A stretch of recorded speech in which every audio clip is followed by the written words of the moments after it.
রক্ত হচ্ছে তাই আপনাদের অনুরোধ থাকবে এই দরকার বক্তব্য নিয়ে আসছেন উপজেলার বারবার নির্বাচিত চেয়ারম্যান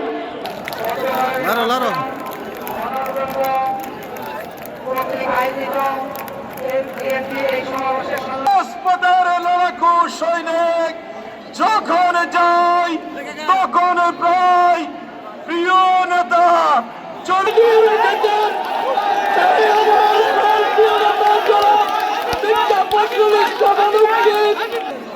বিষয়ক সম্পাদক মানুষের নেতা দিদি আমাদের প্রাণ প্রিয় নেতা অরুণার গণমানুষের নেতা অরুণার সম্মানিত আহ্বায়ক জনাব জাকারিয়া সুমন ভাই এবং আমার